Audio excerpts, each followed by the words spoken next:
Coming up on the CHGO Cubs podcast, it's Bregman Watch Day 35. Location, icy Chicago. Stormy, husky, brawling, the city of big shoulders, and the perfect day to sign a Gold Glove third baseman. Hey, Bregsy, what do you say? CHGO Cubs, next.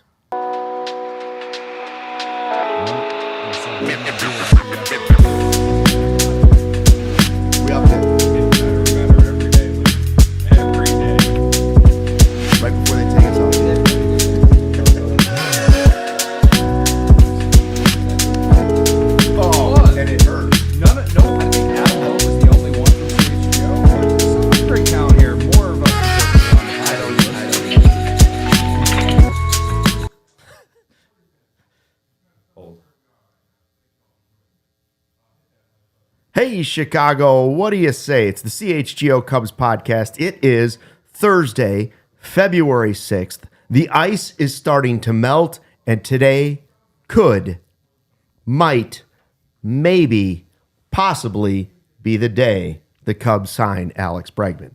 Or not, also. We're here for Bregman Watch again. Luke Stuckmeyer, Cody Delmendo with you. Sean Anderson spinning the dials and running the ones and twos for us behind the scenes.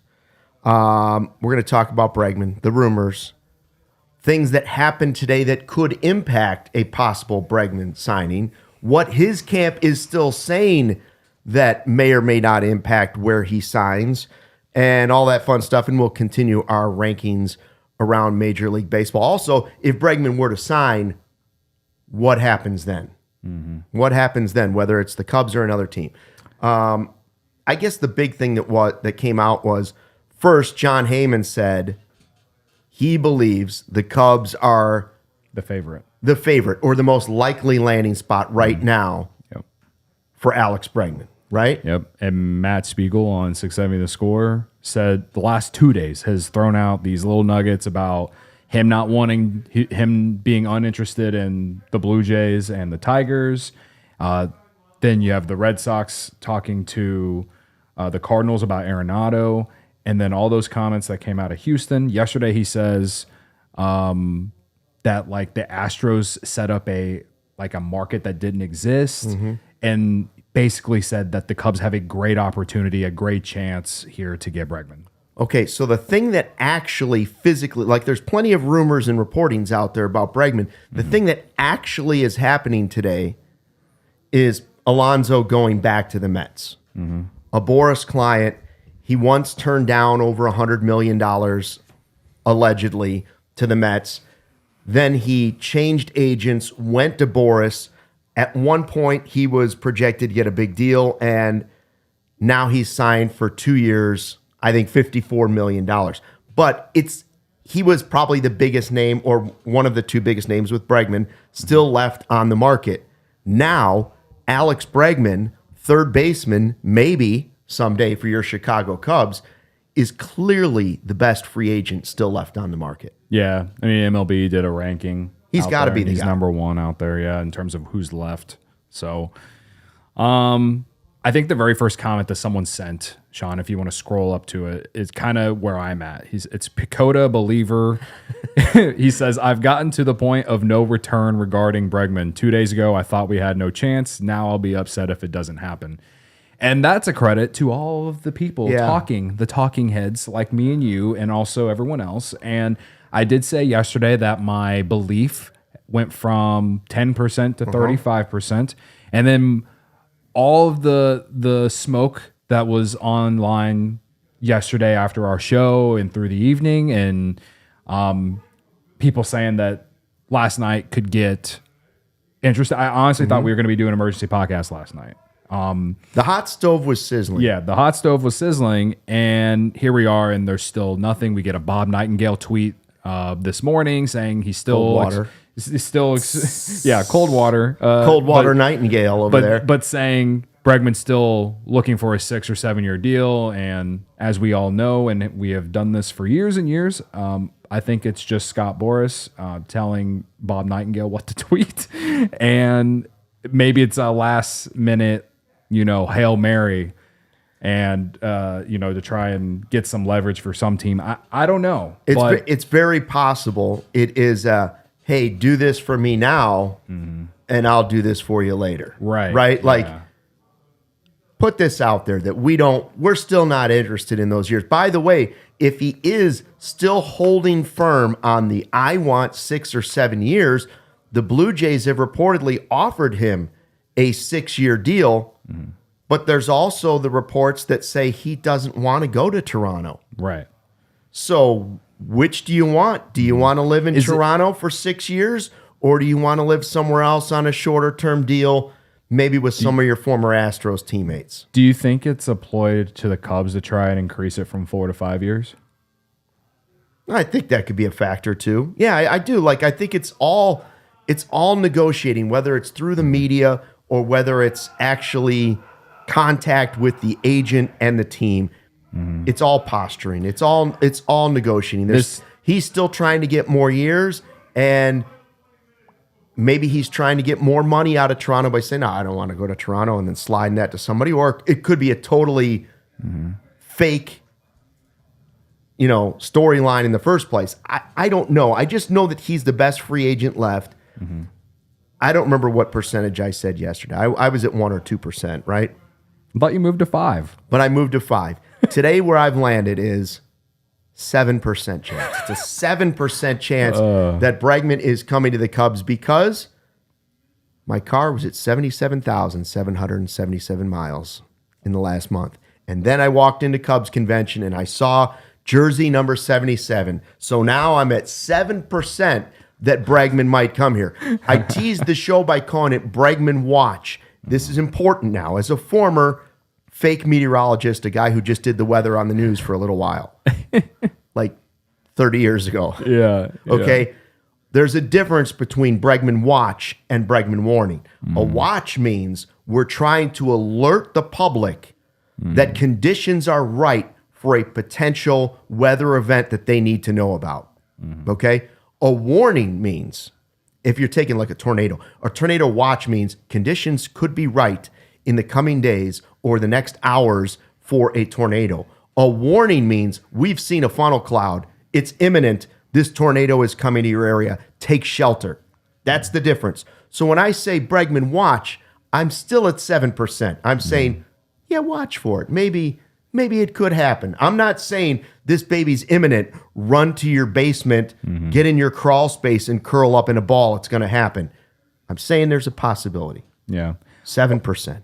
Well, while I mentioned that guy's comment and how like he basically will feel very deflated if it doesn't happen, and while like to that point, if it doesn't happen, I guess because of how strung out this has gone, I'll be disappointed because like the discussion I had with Alex Cohen a few days ago, Alex Bregman makes the Chicago Cubs better in 2025. Point blank, period. Right? Even if he's declining. Even if he's declining. Even if he's slowly declining, right, he makes them better. Right, because he's still better than anything they've had at third base probably since Chris Bryant moved to the outfield. Okay, so for that reason, I will be disappointed because I think you get more certainty. I'll also kind of be just like some form of just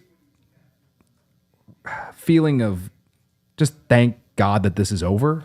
Like just sort of like the Bellinger stuff on like the 24th relieved, hour. like, I don't want to say relieved, but just like, okay, it's finally over and we're going to move on, and it's going to be a battle between Matt Shaw and whoever the hell else, and who knows, maybe they go pick up Moncada or something like that, another guy that can platoon with Shaw at third base in 2025. I don't know what is going to happen. Again, has my percentage increased a little bit? Yes, because of the smoke, and I always said if it was going to happen, it was going to be in February. Well, it's February 6th. So we're going to see who bites first. If Bregman really cares about the long term and maybe he sucks it up and it's like, all right, I'll go play in Toronto, like whatever it is. Oh, poor thing. You have to play in Toronto, one of the coolest cities in the world, apparently. Right. So I that's where I'm at. It's just I'm ready for it to just be done. And it really felt like when Nightingale sent that tweet today that it was just Scott Boras being Scott Boras. He is the most stubborn agent that I feel like we will ever know. Like, it's February 6th, man. Cody, if you were a player, would Boris be your agent? Yes. Yeah, yes. me too. And that, That's again, who I want. I want the annoying guy. yes. It's nothing against the players to me. They are hiring this guy because they know that guy is more likely to get them the best deal that they can get, especially when they enter free agency. I respect it from the players because if you look at it from their end, it's like we want to go make the most money we possibly can at the peak of our career. Yeah. Because that's when most guys are hitting free agency, right? I totally, it's two different things for me between the players and then just as a fan, right? As a fan, I'm just incredibly annoyed because we should not be sitting here on February 6th talking about free agency still. But that's a whole baseball thing in general, right? That's a whole nother thing. But that's how I feel, though. I'm just very annoyed. Like, can we just get this over with?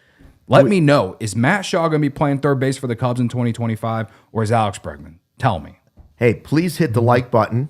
Make sure you subscribe to the CHGO's 2 page. We appreciate all the thumbs up you can give us and the likes, any positive feedback. We've got a couple of super chats. We appreciate those. Robert Kindley says $2. Pete to Mets, Bregman to Astros, Boris's cheeks. Boris's cheeks. That's my favorite part of the super chat. Bear Forever 14 for $5, talking about the passing of Virginia McCaskey and saying, Hey guys, go Cubs. Rip for Virginia McCaskey. NFL lost its leading lady today. Bear down, fly through W. He meant fly the W. Fly the W? Yeah, fly the W. Fly the W. You couldn't read that one, could you? I could. I could at the end, yes. Okay. Do we have any others? Is it just those two? No, I think those two. Anyways, please hit the like button. So I was thinking this about the whole Boris thing. I know Bregman was once projected to be 6 years, $187 million by ESPN. Mm-hmm. Is he more likely to still get that number from somebody, or is he more likely to get the rumored number that people are floating out there of Cubs? Let's up it a little bit. Instead of 4 years, 100, let's say 4 for 125 with some opt-outs. Which deal is he more likely to actually get when it's said and done? I think the 6 for 187 is a pipe dream. Yeah, that one's for sure a pipe dream, but that number is gone. Whether Boris was the one that started to throw that out there in the first place to people, I don't know. I guess I would say not getting 200 million. I guess I would say the Cubs version because unless it's the Astros. If you want to take all those quotes from Dana Brown a few days ago when he talked to the media, if you want to take all of that for nothing and him just like playing the game, then perhaps it's still the Astros because I think that he would rather go back to the Astros on that deal than go to Toronto, and he probably doesn't want to do free agency again next year if that's why he doesn't go to the Cubs. So Houston's cheaper to live in. I have always, for the most part, thought that the Astros were the team he was going to go back to, especially after they moved Presley. I am surprised how things have played out since that trade. Well, you are more likely, I think in general, as humans, we're more likely to go back to what we know and what we're used to. Mm-hmm. Creatures of habit, right? Yeah. Alonso went through it. That was dragged out. He ended up losing the staring match. And where is he? At the Mets. Back and there was the Mets. Aaron Judge back. But now we've seen other guys willing to move around. I just think these two have been very stubborn cases. Sure. On both sides. The Mets case with Alonso, too, like there was an actual report that said that he wasn't going to come back. Right. Like just straight up saying it, So to see how it played out, it comes back to sometimes we just have to take a lot of these reports with a grain of salt. Maybe I've fallen into the well of delusion a little too much over the last 4 days. I don't know, man. I don't know. I still feel like that if the longer this plays out, he's more likely to go to the Cubs just because that's what happened last year with the Bellinger situation. I think that if he doesn't get the long-term deal that he wants, then the Cubs are the option. They're a possibility. Right? So I've got a couple scenarios that I want to run by you after we talk about our sponsors here for a second, but more about Bregman and what might happen after his decision, if and when that comes in the very near future. But first, Right On Optics. No matter what outdoor activities you prefer, it's always important to have the best view. Right On Optics offers a full range of optics products so you can see clearly. Everybody can use a good pair of binoculars. Better view of your kid's sporting event, spotting birds, wildlife, whatever it might be. Maybe you're going to the Cubs game and you're way up in the top level, way in those back seats, and you can't quite see home plate like you'd like to.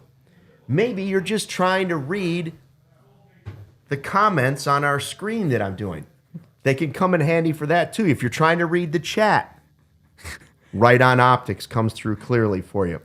Every product receives a full quality control inspection. The Right On Promise unlimited lifetime warranty not only covers defects, but also accidental damage from drops, which I drop everything. Get a better look at everything. Make sure you do. Check out the full line of Right On products today at rightonoptics.com/CHGO. That's RITON optics.com/CHGO. Quality products you know you can trust.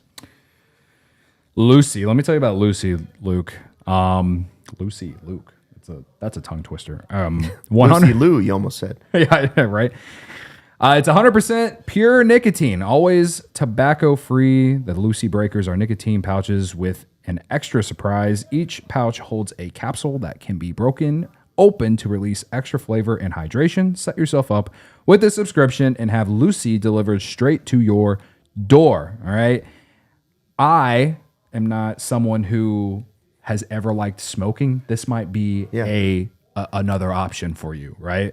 Need a little boost. Yeah, a little boost, and it probably better for you too. So let's level up your nicotine routine with Lucy. Go to lucy.co/CHGO and use promo code CHGO2025 to get 20% off your first order. Lucy has a 30-day refund policy if you change your mind. So if it doesn't go well, if you're not a fan, send it back, get your money back, right? Again, that's lucy.co and use code CHGO2025 to get 20% off. And here comes the fine print, Luke. Lucy products are only for adults of legal age, and every order is age verified. Warning, this product contains nicotine. Nicotine is an addictive chemical. Becky's dad made sausage, biscuits, and gravy. Ooh. An update from the chat. David Snyder says, time to chug that Cubs Kool-Aid while we wait and hope. Wait and hope, which we can do a lot of around here, hoping for the great Bregman dream. I have a couple... Before I get to the question... Hold on. One more super chat from Robert. Robert with another super chat. $2. Mark my words. Alex to the Astros. In the dead of night. So what? 2 In the cloak of darkness. At 2 a.m. Cloak of darkness. I think I stayed up until 12:30 last night. And I was tired yesterday. So I tried. Chad is hot. And I am glad that I went to bed. Shane Newbanks wants to trade Hap. We'll get to something like that in a second. Again, only 36 likes. Shane, that seems low, Sean. That seems very low. More likes, please. What don't you like about us?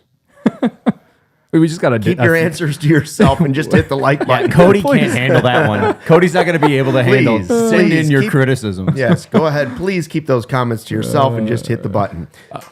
Shane always he's always in the Discord saying the trade Hap. Hap. It's like he joins the voice chats and he's in the chat of the voice chats in the Discord trade Hap. Well, we just ranked him awfully high in National League third baseman. You mean left fielders? Left fielder. Yeah. I'm sorry. I was thinking third baseman because of Bregman, who just won a Gold Glove there, his first. I saw that he is 10th among position players in WAR since 2017. Again, last year wasn't like some spectacular season, but he still hit 26 home runs and won a Gold Glove. That's way better than what they had at third base last year. Yeah. Way better. And frankly, it's better than anything they've had since Chris Bryant and prior to Chris Bryant. If you don't include Aramis Ramirez, it goes like. But Aramis wasn't winning Gold Gloves. Now he was hitting 26 home runs, but that's the type of production you're looking for out of your third baseman. When I heard the Gold Glove thing, when I saw that he had won it, I thought to myself, I can't think of a Cubs team in my lifetime, and now we're going back into the 70s, where potentially you had a Gold Glove winner, multiple Gold Glove winner in left, a potential Gold Glove winner in center, a Gold Glove winner in right, a Gold Glove winner at third, a Gold Glove winner at short, a potential Gold Glove guy at second, and a potential Gold Glove guy at first. You literally, at every position, when you spread out the field, other than catcher, you look around and you say, they have a guy that legitimately has a shot at Gold Glove at every position if they were to get Bregman. Yeah. That doesn't, listen, defense doesn't necessarily win championships in baseball. Pitching and defense might, but it's going to make that pitching much, much better if you have that type of elite defense. Okay, that's an argument for it. He brings power. That's an argument for it. Could he block potentially Shaw a little bit? Does he mean because of the salary that instantly, this is what a lot of people are worried about, not just the Shaw part, instantly Nico gets traded and Shaw moves over to second? That's how you save some money. Nico's money, while affordable and reasonable and would look good to another team, comes off the books. Are you out if signing Bregman means trading Nico? I was having this conversation in the voice chat in the Discord on my way here, and to me, it's really just, I'm not a fan of it, but if you can get a really good pitcher, like we've discussed at the beginning of the offseason, like if you can get a controllable high-end pitcher, like a guy who's not, we're not talking about 3, 4, 5 in the rotation. We're talking about a guy who you can put up there with Steele and Imanaga. If you trade Nico and one of your top 100 guys and let's say Javier Assad for one of those guys out in Seattle, then I'm pro for it. But I don't think that that's a thing. I doubt it's a thing. But then you're adding more salary back. Like what? Well, you're adding salary back no matter what, unless you're trading for prospects. Well, that was the next thing I was going to say is, what if trading Nico is just to kind of replenish some of the prospects and you would do something later? Like, what if Nico didn't return you? I agree with you. If you got something very valuable back, I've always said there's nobody on the roster that's untradeable. Yeah. I like Nico, but if Luka Doncic can get traded, Nico Horner can get traded.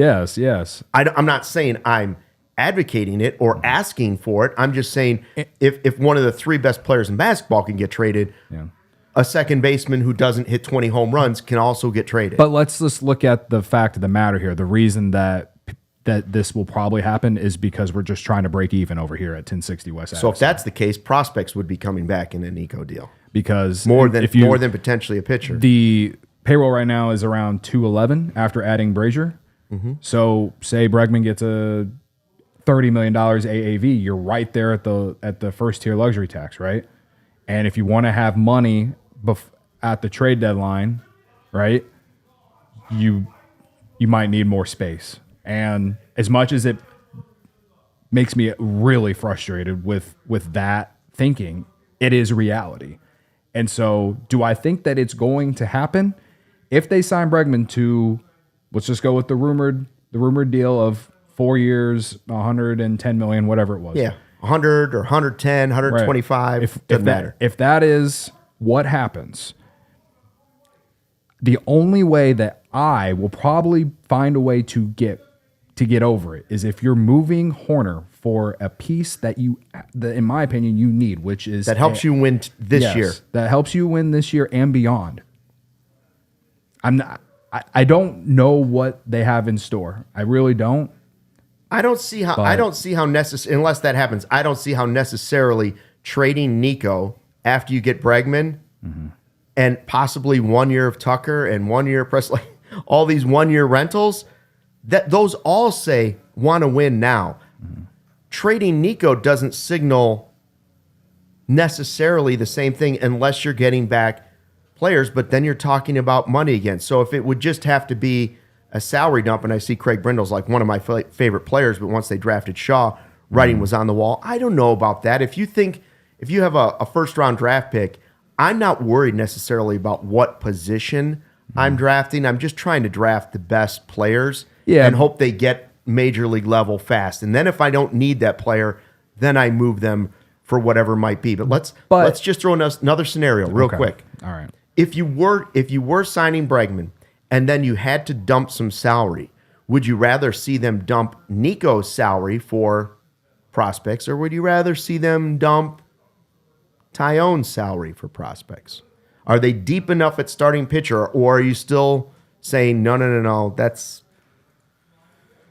I mean, sure. Like, would that hurt you less to trade Tyone from your pitching depth that you think you've started to improve in the rotation? I guess just because, you do have some depth there, but this is it's going to give you a headache. It's giving me a headache, yeah. And I just don't. If you trade Tyone, it no matter what, it's all salary dump. Unless you're getting prospects, and maybe those prospects aren't far away. I think Nico Hoerner has a lot of value. As much as he doesn't have the value that he did after 23, he still has value. He's getting put on lists as being a top 10 second baseman in all of baseball, all across the industry right now of what we work in. Mm-hmm. And he is someone that is very valuable to teams. So I'd be less. I don't think teams are that interested in Jamison Tyone personally. I'd be less interested in Bregman signing for the Cubs if it meant I decrease my chances of Tucker being able to be re-signed in the Cubs' eyes. Yeah, we know it should have nothing to do with the other, but if a Bregman deal were to happen and it was for 100 or 125, if that meant I'm even less likely to be able to sign Tucker, then I'm less into the Bregman deal than I was, because I'm still okay with Bush getting a run at third base, even though I think Bregman would make them potentially, most likely, almost certainly a better team going into this season. Real quick, though, again, just going back to the break even, that's where it's just nasty for an owner to say that out loud. Yeah. Because, again, if you are the Chicago Cubs, third biggest market, owning this town when it comes to baseball, you should be spending on both Tucker and Bregman, and it shouldn't really be even a question. And the fact that maybe they see like the possibility of getting a player cheap, and that's why they're in it right now, that's fine. But like, you're doing that because the market has an inequity or whatever. Tucker is available next year. Like, Tucker should be a part of your future. It's so weird that if you sign Bregman, then you wouldn't be able to get Tucker, because Tucker should be a player you build around. It's even weird that the Astros are trading him. Yeah. William Workman in the chat says Nico's not worth the ace that you speak of. It's a pipe dream. And like, that's fair. I honestly, I don't disagree. I think that you'd have to send more than Nico. Like I said, you're going to have to send a top 100 prospect and Nico, and probably a guy like an Assad. Or someone in that realm of pitchers that you have. And even then, I still don't know if it's going to be worth something to a team like the Mariners, even though all they've been doing this offseason is sitting on their hands, right? But to me, that's the only way that I'm really going to accept this personally.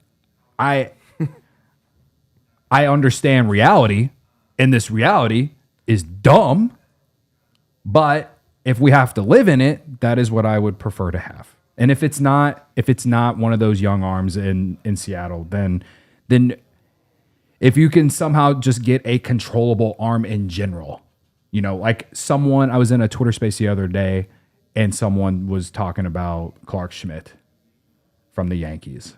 Maybe that's more realistic. If he's 28, has a couple years control. He's kind of the swingman type guy.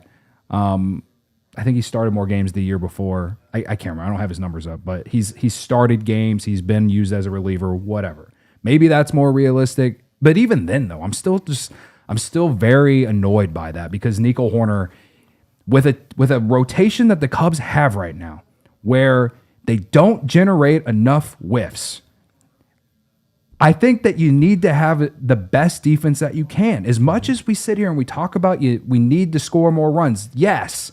But Nico Hoerner has saved a lot of runs for this. They have a lot of guys who pitch to contact. So I guess maybe I probably am evaluating here in some aspects. I know this, but I'm asking for a lot for a guy like Nico Horner. I'm just being honest. Schmidt was a reliever in 2022, 29 appearances, 3 games started, 57 and 2/3 innings, a 3.12 ERA. The next year, 32 starts and 33 games, a 4.64 ERA. First time in his career he hit over 150 innings. I mean, I'm assuming he dealt with some sort of injury in 24. 16 starts, 16 games, 2.85 ERA, but only 85 and a third inning. So even that guy, there is some red flags that he might not even be able to get you 100 innings. Yeah.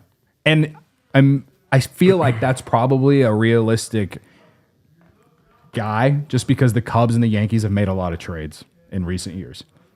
But it's not something that I'm like, personally, I'm not personally here for it. Now, if Matt Shaw goes on to be awesome, I do think Matt Shaw has a higher offensive ceiling than Nico Horner, but it goes back to how we're talking about him playing third base. We just don't really know.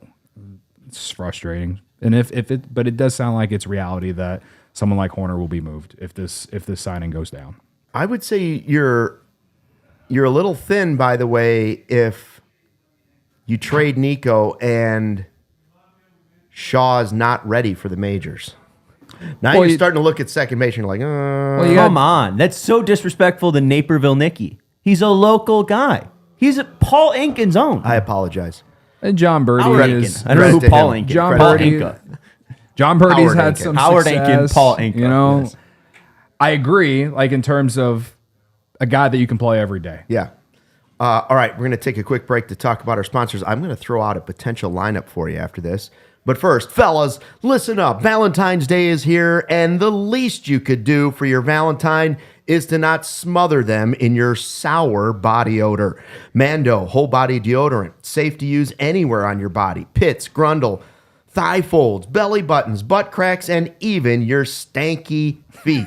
So reel in the love with irresistible aromas like bourbon leather, clover woods, Mount Fuji, and Pro Sport. Clinically proven to control odor better than a shower with soap alone. 12 hours after a shower, the average man's grundle odor level was a 5 out of 10. With Mando, that average grundle odor level is a 0 out of 10. Still don't know what a grundle is, but it's true. Mando Starter Pack is perfect for new customers if it comes with the solid stick deodorant, cream tube deodorant, 2 free products of your choice like the mini body wash and deodorant wipes, and free shipping, of course. Special offer for our listeners. New customers get $5 off the starter pack with our exclusive code. That equates to over 40% off your starter pack. Use the code CHGO. That's right. CHGO at shopmando.com. That's SHOPMANDO.com. Please support our show. Tell them we sent you. Go ahead and smell fresher for Valentine's Day. Stay drier and boost your confidence from head to toe with Mando. No sour BO. Did you say conference or confidence? Conference too. Bad conferences. They all stink out there. They need Mando too. Yeah. Let me tell you about Game Time. Game Time has a new feature called Game Time Picks that makes getting tickets for events even easier. Game Time Picks filters out the fluff to show you only incredible deals on great seats so you don't have to waste time searching through thousands of tickets to find the best value. Going to Wrigley, getting off the red line, opening up the Game Time app. It's always the easiest and fastest way. You get the best value when you wait till the last second. You find the best seats, all right? That's when I usually use Game Time, is when I go to Wrigley. Also when I go down to Champaign and watch Illinois ruin my freaking day. Especially, well, not yesterday, but the next time they're at home, they probably at this point will ruin my day with how they're playing right now. So I love them for various things right now, Luke. Not only the Game Time Picks feature, but also the all-in pricing. All right, when you toggle that feature, it shows the total up front with no surprise fees at checkout. I know how much you hate a bait and switch, Luke. I hate the bait and switch. The bait and switch is the worst thing that companies can do. Game Time doesn't do that. All right, I appreciate that from them. They tell you everything up front. All right, they have seat views in the app when you're looking around Wrigley. You can make sure you're not sitting behind a pole. I think that's very, very useful. Okay, they give you a panoramic view from your seat in the app before you buy, and they have the lowest price guarantee. Or Game Time will credit you 110% of the difference. Your tickets are guaranteed to be delivered on time, and your purchase is covered with the most flexible customer service policy in the ticketing industry with Game Time ticket coverage. All right, so take the guesswork out of buying tickets with Game Time. Download the Game Time app, create an account, and use code CHGO for $20 off your first purchase. Terms apply. Again, create an account and redeem with code CHGO for $20 off. Download Game Time today. Last-minute tickets, lowest price guaranteed. By the way, sounds like Zach LaVine might be the Bulls' only trade. I also saw that the Cubs are now minus 160 to make the playoffs on Circa Sports. I don't know what Bregman does to that number if he signs, but you would think it would be even better than that. I actually bet the win total last night. Thinking you might beat the signing, and 85.5. You are a crafty wagerer. I got a problem. Gambling problem. Call 1-800-CODY.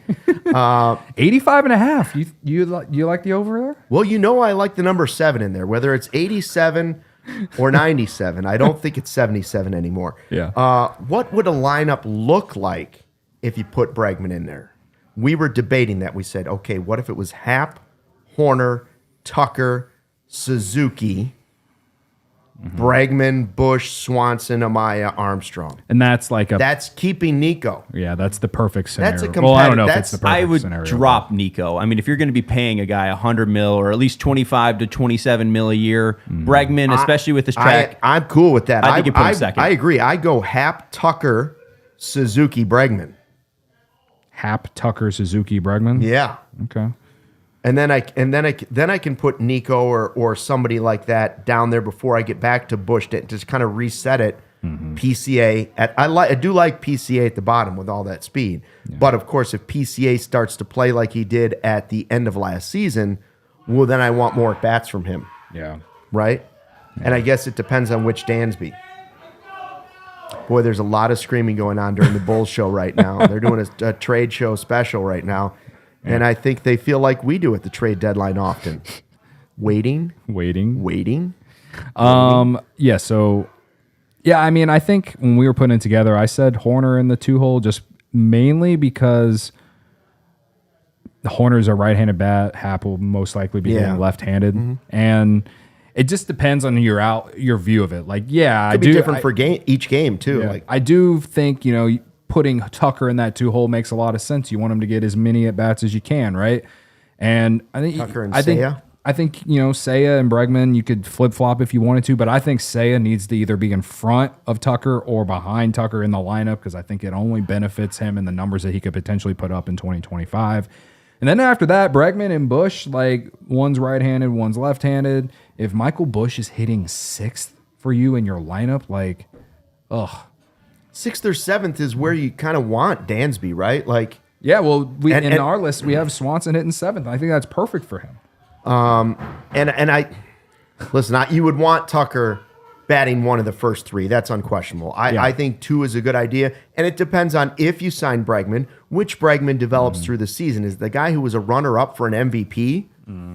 I mean, if it's that guy, okay. Now I want him batting 3rd. I want him getting more at bats, and Seiya would switch with him at that point. But there's a ton. Right now, we're still waiting to see if Bregman even 7% chance. Based off this exercise of us keeping Horner in this lineup, them not trading him after signing Bregman, just for the sake of this exercise, this is a deep lineup. Like you have more certainty here than they have had in a long time, in my opinion.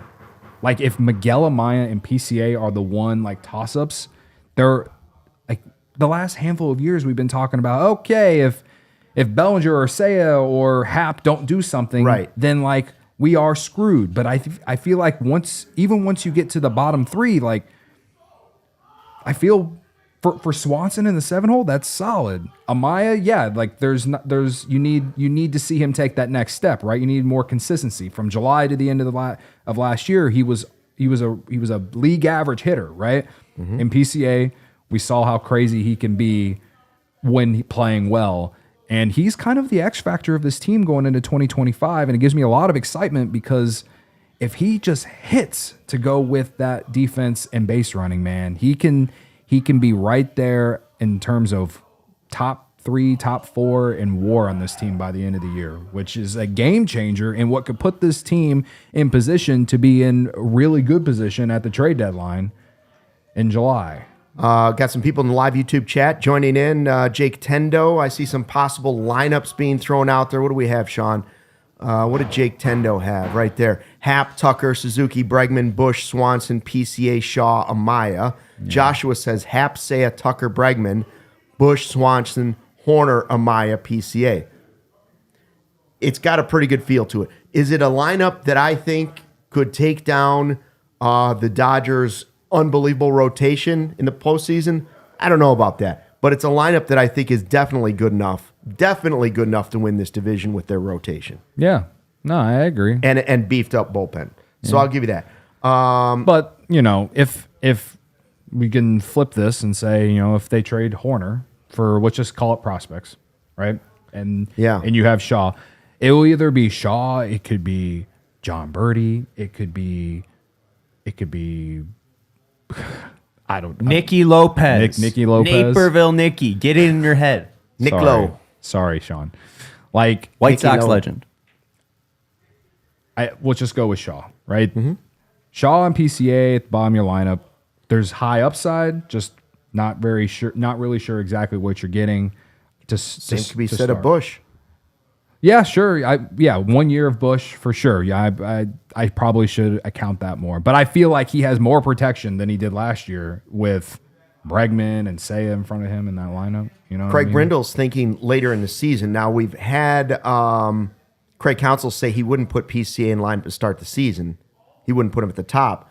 But Brindle's saying PCA, Bregman, Tucker, Suzuki, Happ, Bush, Shaw, Swanson, Amaya.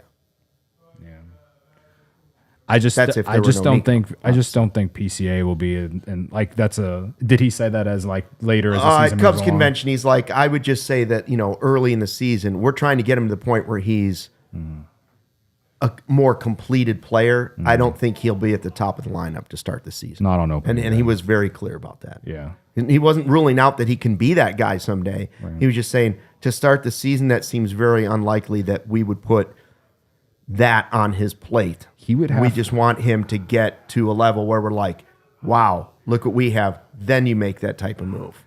A more finished product. He would have to have a ridiculous spring for them to actually do that, I think. He was basically saying even if he has a great spring, really? That's not something we want to do. And that's fine. Early in the season. He didn't envision that was a possibility.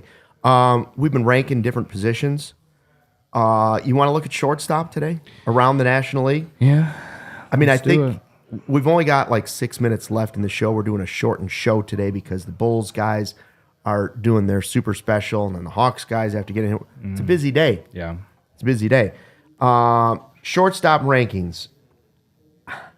Now, this is a position that's loaded, right? We've looked at some other spots. We're like, oh, well, that's not, after the top 3 at second base, or is it really that good? Shortstop is loaded.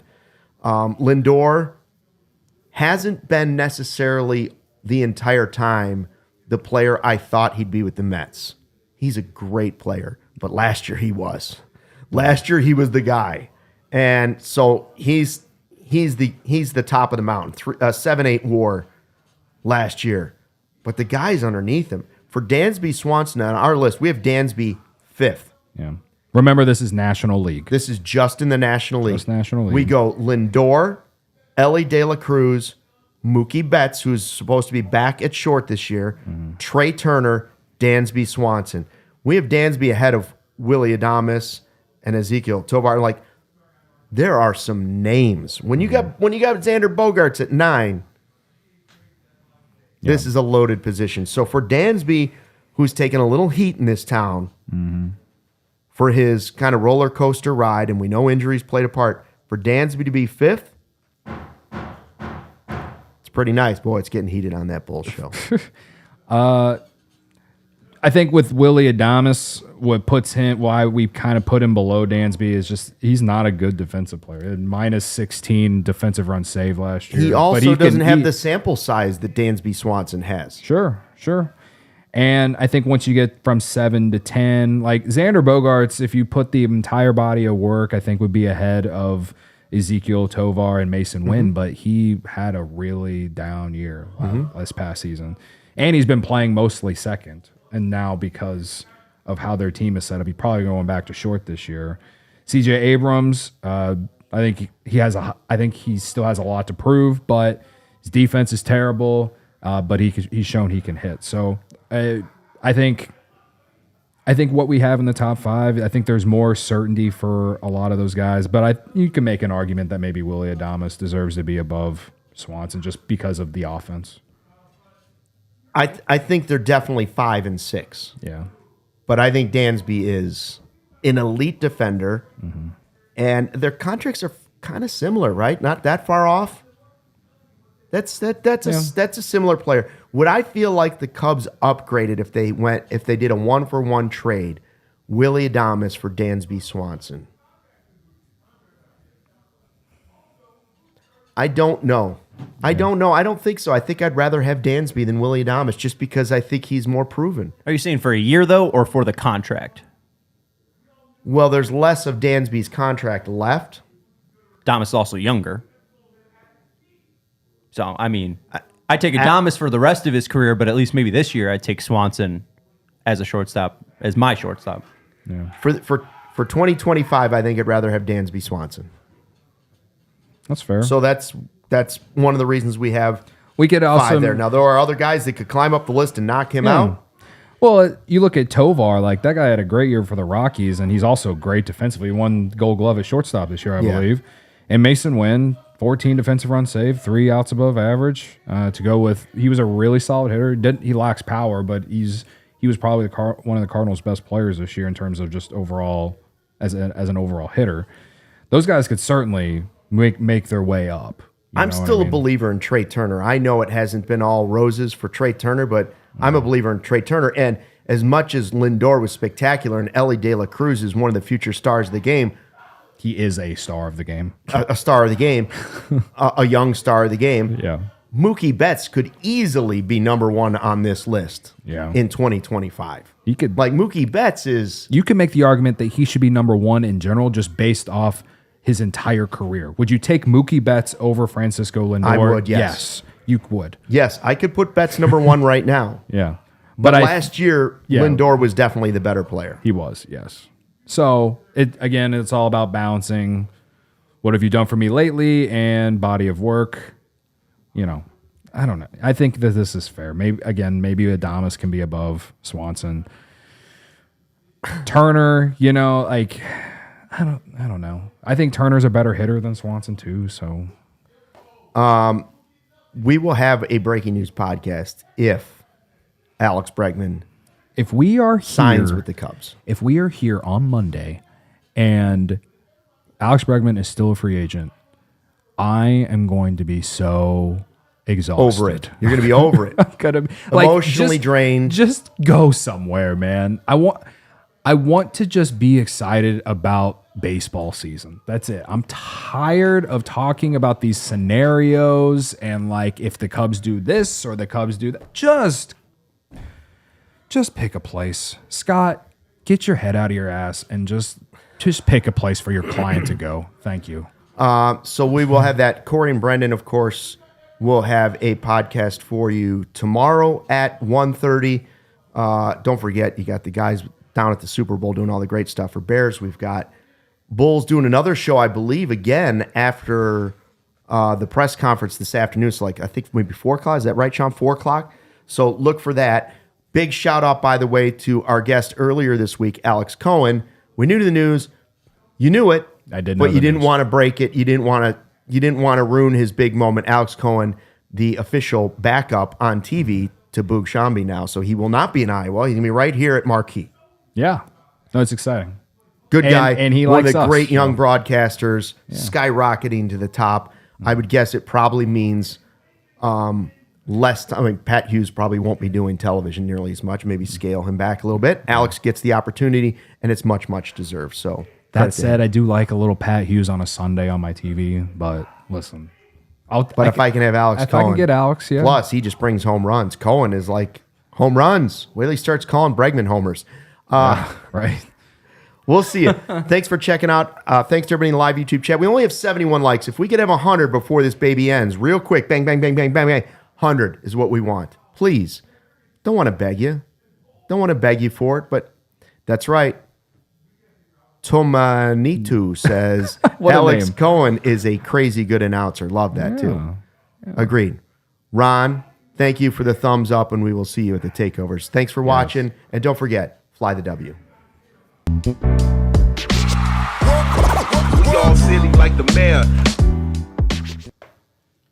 And we saved the top 100 players for Monday.